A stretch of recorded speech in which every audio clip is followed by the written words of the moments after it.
Weekend recap featuring special reporting from journalist Jillian Moran. Let's get started. First up, we have Team 1 versus Egg United. Team 1 got off to an excellent start. They also had a very good day 4. It was just too much for Egg United. Team 1 wins 130.1 to 112.3.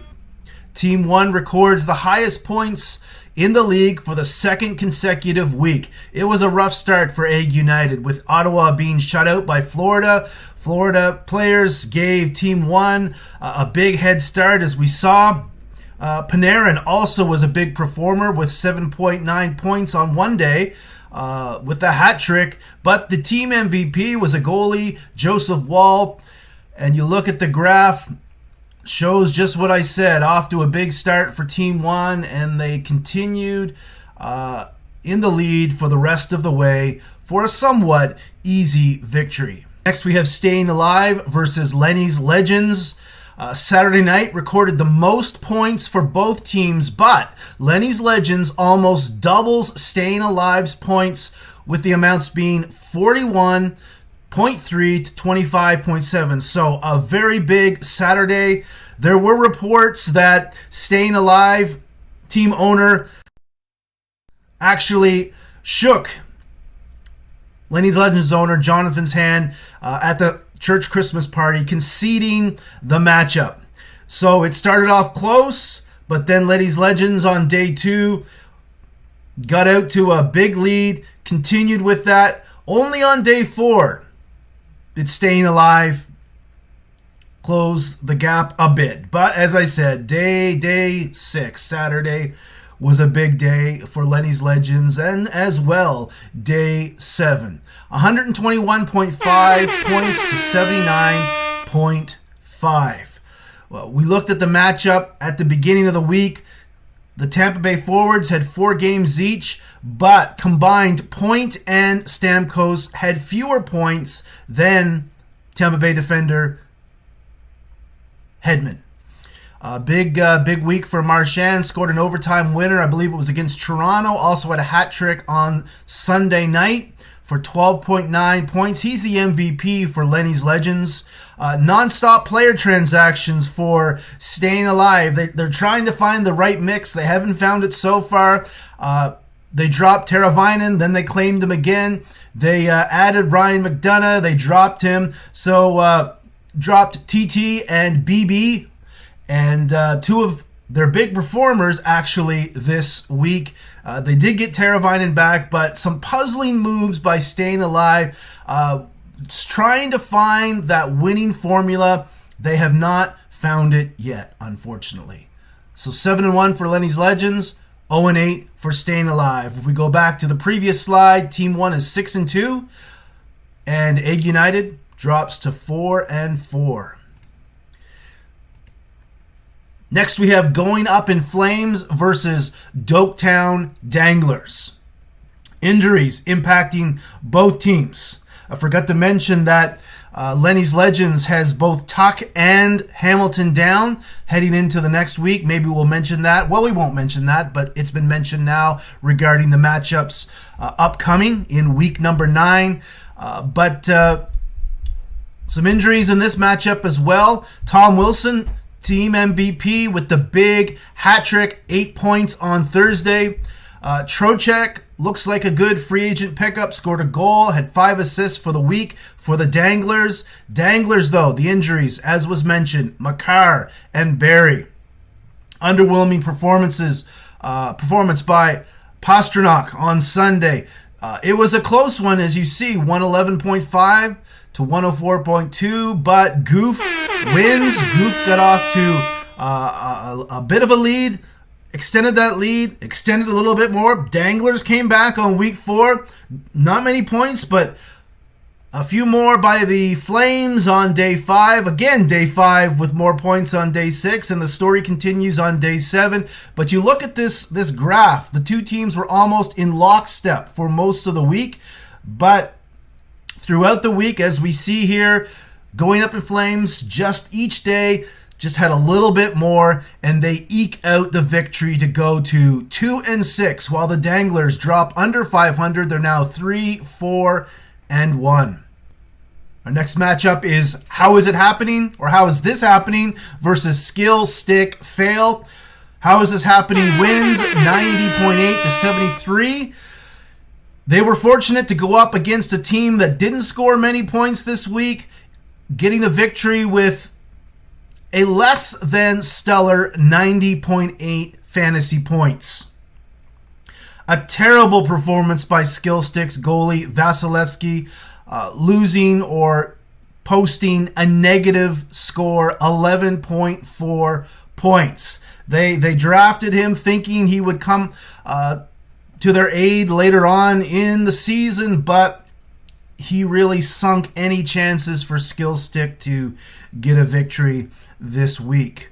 Kucherov continues to produce. However, 9 points is a little, quite a drop-off from previous weeks. Mitch Marner did get a hat trick on Thursday in that 4-3 shootout win against the Kraken. We go to the graph.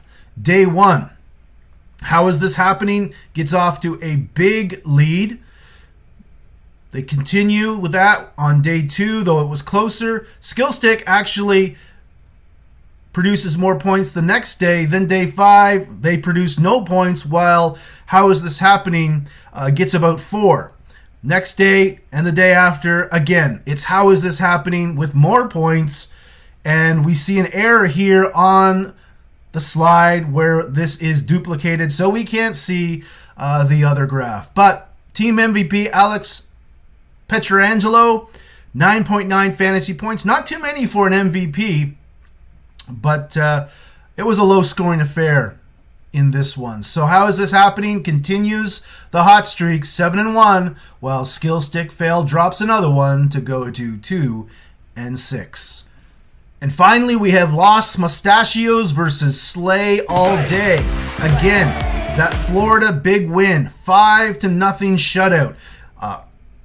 Got Slay All Day on the right track, off to the right track, a good start. You see that on day 1. Again, day 2, the same story. Day 3, not many points. It was close. And then for the rest of the way, Los Mustachios started to reel in Slay All Day. And in the end, while it looked like it was going to be a laugher, it was a close one, 115.4 to 109.7. We wonder if there was just one more day in the week, if Los Mustachios would have pulled out the victory. But of course, there were only 7 days in a week, so Slay All Day comes up with the victory. They go to 4-3-1, while Los Mustachios drops to 4-4. A huge night in points earned on Saturday, mentioned once again. Not enough, though, as we saw, to catch Slay as they headed into a Sunday nail-biting time for Slay All Day. Gustafsson, benched, earns 13.6 points. Poor decision, but it didn't, in the end, cost them the win. Boston Swayman earns 18.4 points, the highest points earned by a goalie across the league. Team MVP, another goalie, Skill Stick draft pick, Bobrovsky, he has 17.4. So you look at this graph, it was a huge lead. Day 1, day 2, day 3, but oh no, day 4. It gets a little closer.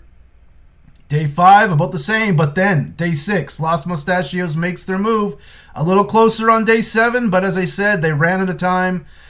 And Slay All Day with the victory. All right, let's go to the league-wide points. Some people like this, some people don't, but here we have the magnified version over here. And we have, in another area code down at the bottom, Skill Stick and Staying Alive. Up here we have Going Up in Flames, Slay All Day, and a little bit above them, Los Mustachios. Next we have How Is This Happening? And they have not produced the same number of points recently as they had during the first part of the season. Some of their players are cooling off. We'll see if they can. They'll drop a game or two in the near future, as they've been seemingly getting a bit lucky lately in their matchups. Next we have Doketown Danglers, Egg United, and up here in the second spot, Team 1. And then at the top, Lenny's Legends. Now it's time for marquee matchups. Top billing, Lenny's Legends versus Team 1. The two hottest teams in the league when you consider both wins and fantasy points per week. That'll be a tough matchup for Lenny's Legends. As mentioned earlier, Hamilton and Tuck are both out this week. We'll see if that plays a role in Team 1 getting the victory, or whether Lenny's Legends can continue to roll to another victory. Next, we have the ultimate grudge match, Staying Alive versus Going Up in Flames. These two owners are rivals, and we'll see how the two teams square off. Will there be animosity? Will there be bench clearing brawls? We'll see. And then the next and third and final marquee matchup, Slay All Day versus Egg United. Two active Instagram teams. We'll see who wins the Instagram war, but more importantly, who will win the matchup on the ice. So that is Week 8 recap. We thank you for watching, and we will see you next week.